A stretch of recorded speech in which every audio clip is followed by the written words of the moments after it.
on my way.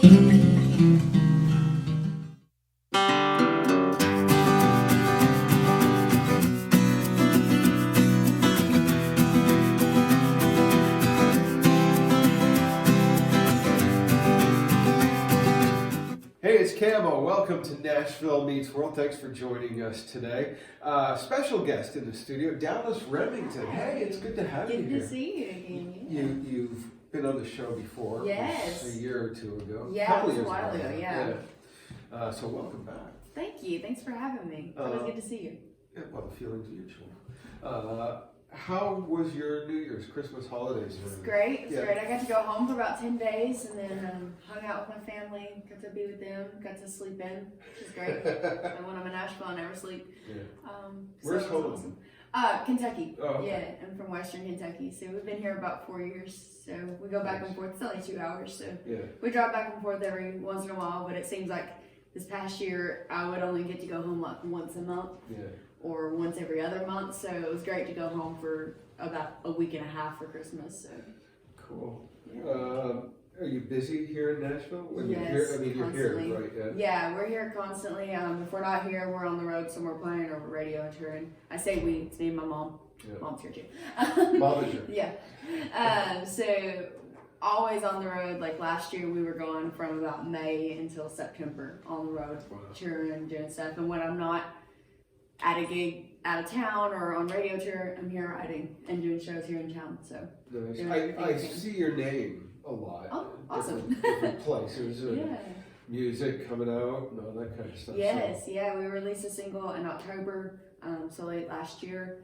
We're very excited about that. It was just a couple months ago, actually, but we're excited about that. It's racing up the charts right now, so nice. Trying to see what happens with that one. So. That's always cool to have your song going up the charts. Yes, Music definitely. Grow, right? Yeah, Music Grow, and we're starting to work some more Texas as well. So we're excited about that. The Texas thing is for our viewers in Texas. They know it's like a whole other country. It definitely is. It's a whole other world. And their own system, their own chart. Yes, they definitely do. So we're doing a lot of that. We've got some gigs down there, and we're trying to push more into that market. So we're excited about that. And doing the troubadour thing in Texas is a lot easier, I think, than doing it anywhere else, where it's just you and your guitar. Yeah. And you've got no place to hide. And yeah. Texas audiences will either love you or not. Hopefully they love me. Our first gig we're doing in Texas so far is the Houston rodeo. So, go big or go home. So we're very excited about that. That's amazing. So, that's a huge rodeo. Yeah. So hopefully I get to actually go to part of the rodeo as well as play. So we're excited about that. We're taking the full band down there. It's going to be a lot of fun. That's going to be great. Yeah. And I think was it last year, Cody Johnson headlined it, and he was the first independent artist, because he was indie at the time, first independent artist to ever sell out the rodeo. I mean, I can see why. I've seen him play, and he's absolutely amazing. Like one of my favorite concerts I've ever been to. And I know, and he's awesome. So, a lot of women are loving Cody. Yeah. We saw him in Nashville actually during CMA Fest. Last year, and it was like a sold out Ascend amphitheater, and the crowd was there for Cody. It was an amazing lineup before him, amazing show before him, but the crowd was loving him. So and he's kind of the first hat act. Or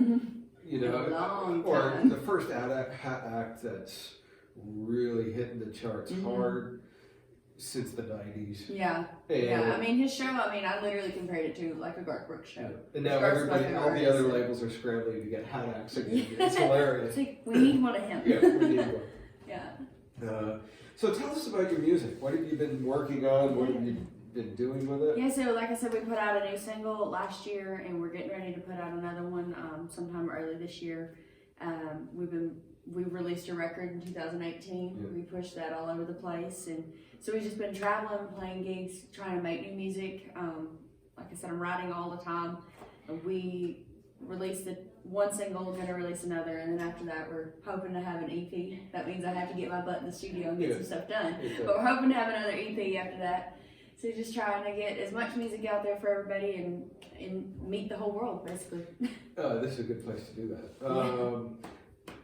With the songwriting thing, where do you find most of your inspiration for writing? I am one of those people who, when I'm like, say we're sitting here talking, if you say something cool, I'm basically like, I'm listening to the rest of everything you say, but in my head I'm sitting there going, remember that, remember that, remember that. And so then I go write it down, I'm like, oh, hey, cool. So I get a lot from what people say. They don't mean it, but I'm like, oh, that's really country, or that's like really cool. And then sometimes it stays the exact same phrase that someone said, or sometimes it completely strays and goes to a different thing. But it was some sort of inspiration. You're not going to get any cool ideas from me. I have nothing cool to say. You never know. You never know. Doofus things. Yeah, I've got you covered. Yeah, we have a lot of silly songs too. Who have you been writing with?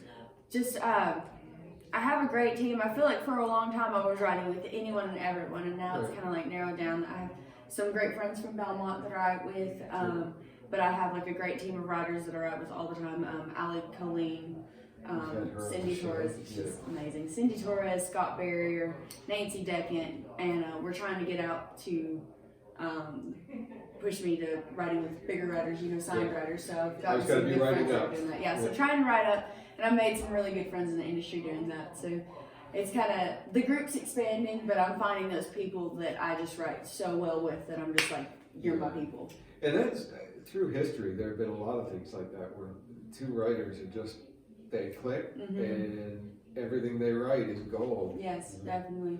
That'd be a cool situation to get into. Yeah, definitely. It's like, I need to, well, I found some people, and it's so funny because most people, you write with two or you write with three, and I have one group that there's four of us. We get together, and every song either I play or the other artist that's in that group, she plays it. So we're getting some good songs out of that group. And that normally in Nashville it doesn't happen that you get four people on a song and it actually goes well. So, unless you're one of the, like Thomas Rhett, I think he had 12. Yeah, that one was different. Yeah, that's an LA right there. That is, yeah. And it's like, I had a line. I wrote a line.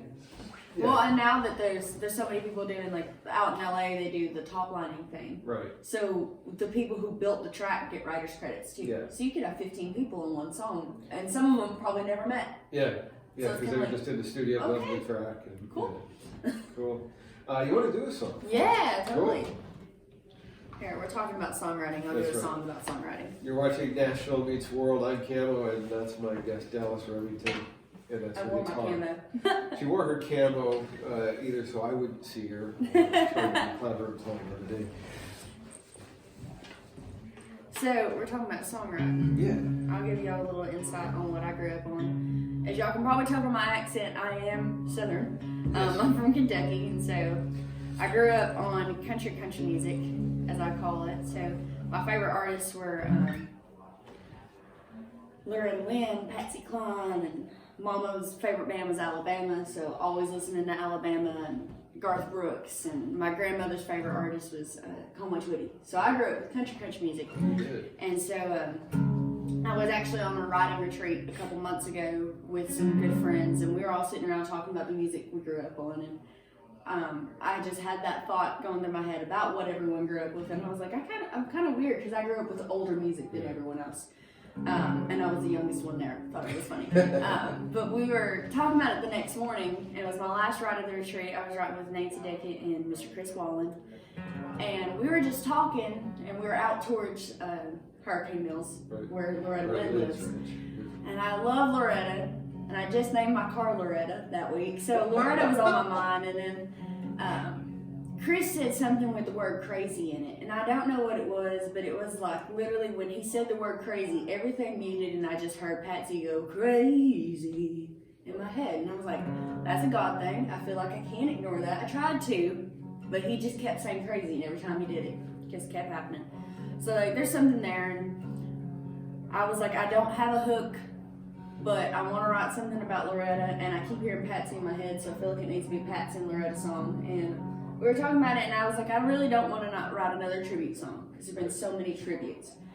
So I was like, let's just write a song from me as an artist to Patsy and Loretta, thanking them for kind of paving the way for me and making me feel like I could be who I was, because they were just themselves and everyone loved them for them, making me feel like I had a voice. So we wrote this song for them, and we threw in a couple of my other favorite artists too, so you have to figure them out. They call me crazy, and I can't help thinking you.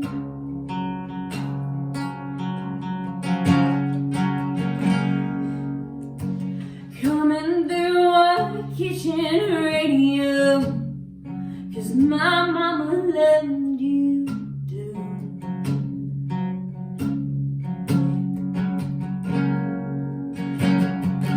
Die for pieces, 'cause you left us on too soon.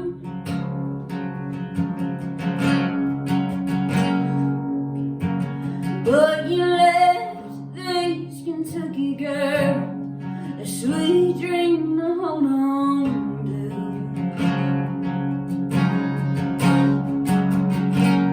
You sang my life and you let me know it's okay to make your own way when others say you're wrong.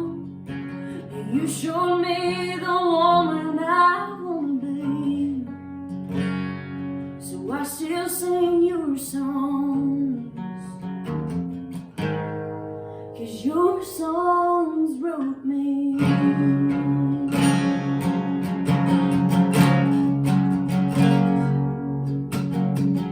Coal miner's daughter is what got me on that stage.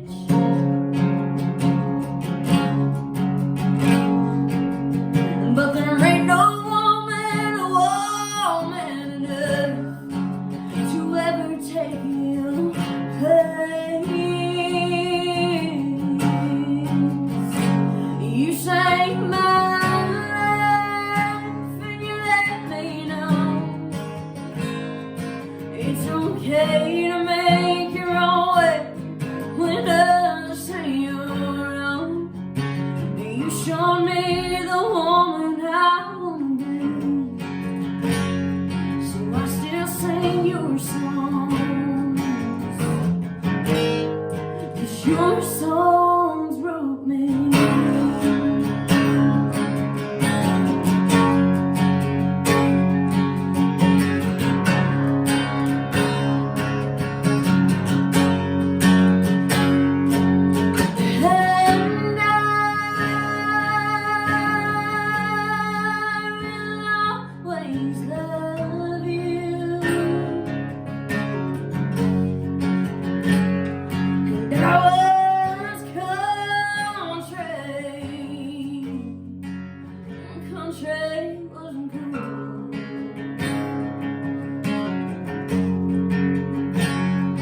Without you, I don't know who I'd be.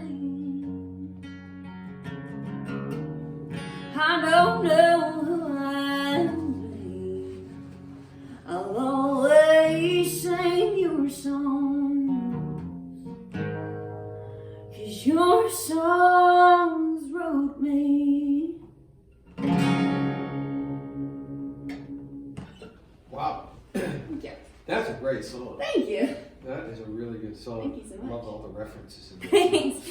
And I love that line about I still sing your songs because your songs wrote me. Yes, yeah. That's a cool line. Thank you. Well, I mean, it's the truth. I still do a Loretta Lynn song, and nearly every show I do, and if I have time, I always throw in "Crazy" by Patsy. Nice. Because that was my when I was learning to play guitar. For some reason, that was my I'm going to learn to play this song if it kills me kind of thing. So I learned to play it just like Willie played it. Yeah. So that was my I can finally play guitar kind of song. So anytime I have time to show off the guitar skills, I'm like, we're playing Crazy. Just go for it. I'll tell you what.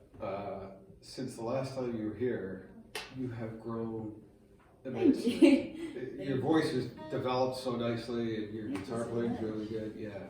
Thank you. Really glad to see the development. Oh, thank you. Yeah, our goal is to never stay in the same place we were a year ago. So always progressing, always getting better, always doing different things. And you have nobody to beat but yourself. Exactly. That's right. Exactly. So what is your favorite element of the process? Is it the songwriting, is it studio, or is it getting out and playing live?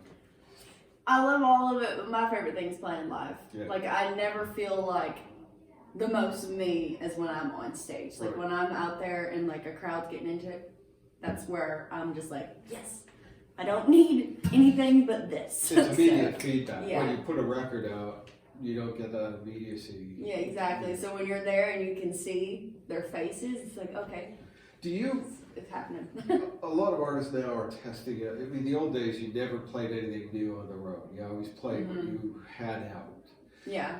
But in today's environment, so many people are using their audiences as their A&R people. You get out, you do the songs, you see what works well with the audience, and then you go in and cut it if it does well. Yes, that's what, I do that a lot. I mean, there's not a song that I've released that I haven't played out. Like, most of the time people are saying, hey, I specifically want that song.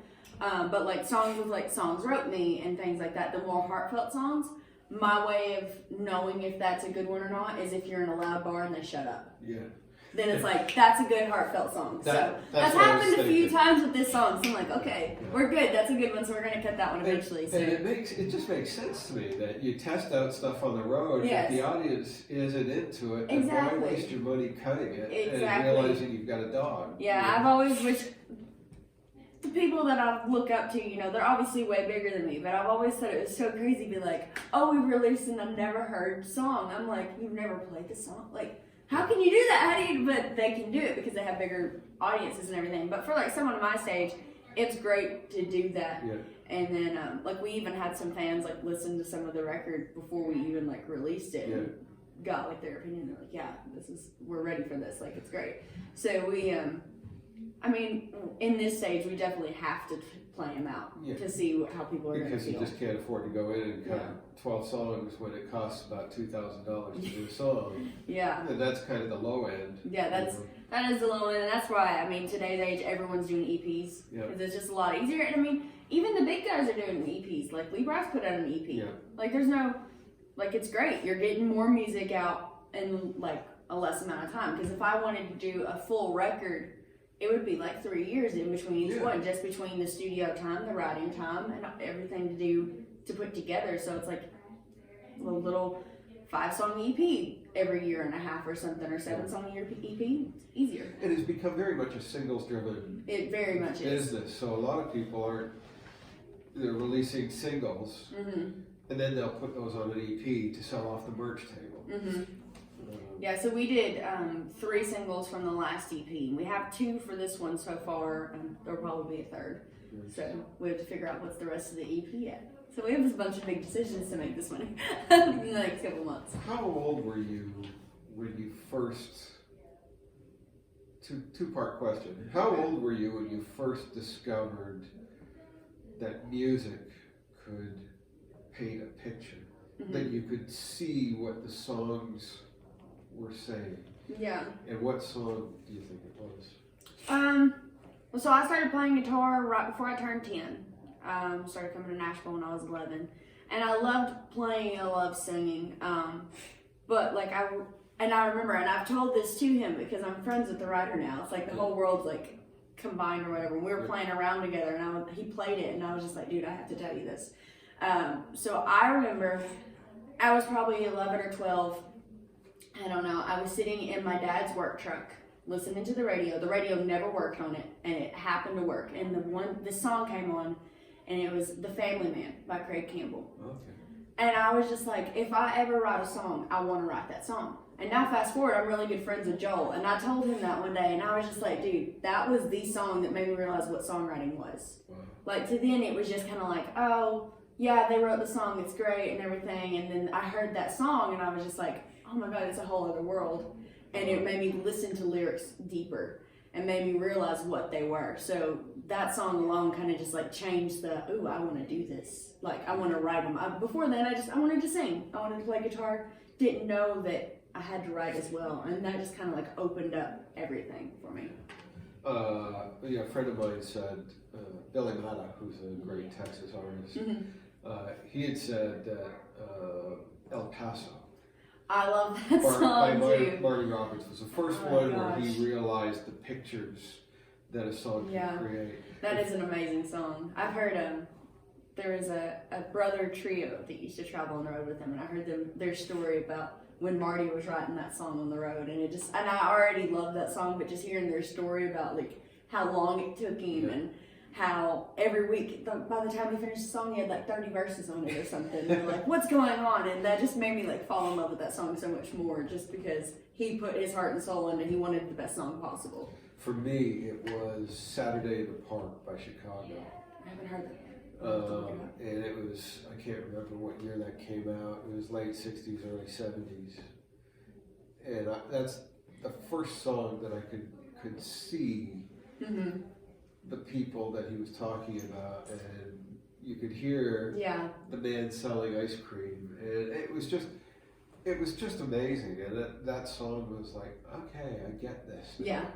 This just isn't singing words, it's painting pictures. Yes, and sometimes it takes like a certain song just to do that to you. Yeah. So I'm thankful.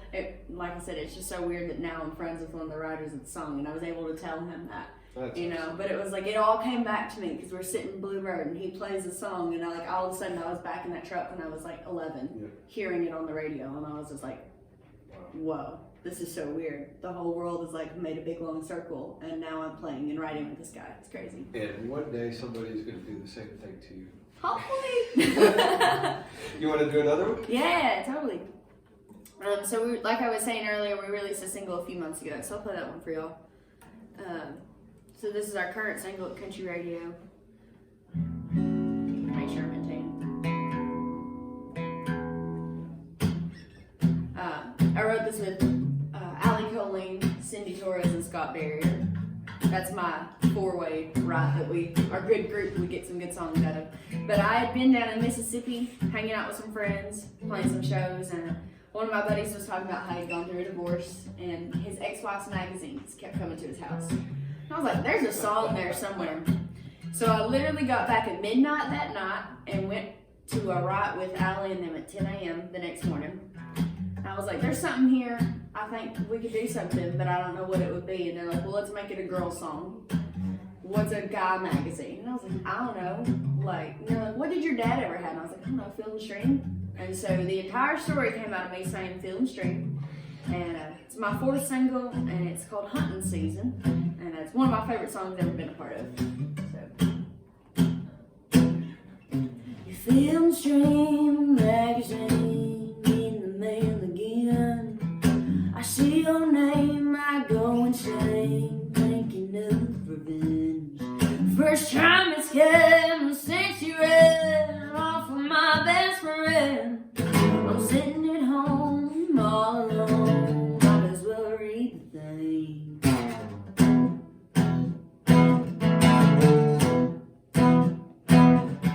Your Film Stream magazine just keeps showing up. Shoot to kill and other skills like how to skin a bug. And I've been thinking lately it wouldn't be too hard. So I geared up and got me a truck, cause you can't haul a carcass in a car. It's hunting season, time to track when my attack deep in the woods and I'm going back. It's hunting season, pick my spot, lay and wait. By the time you see me, it'll be too late. You Film Stream magazine, my brand new links online. Dressed in camo, bought the ammo and a big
That's great. That's really good. Thank you so much. I'm so proud of how far you've come in just a couple of years. Thank Boy. you.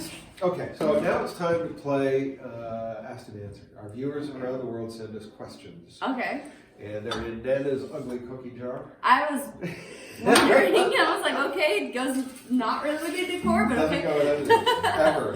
It doesn't go with anything. Even though it has colors on it, it goes with nothing. Reach in there, grab yourself a question. Oh, wow. I would get a Steve Goody question. Yes. I love Steve. Steve has given us a few slightly off-kilter questions. What's your favorite cheese? I like like cheese. And it seems like a bizarre question. Yeah. But we get really goofy answers for it. Feta. Feta. Yes.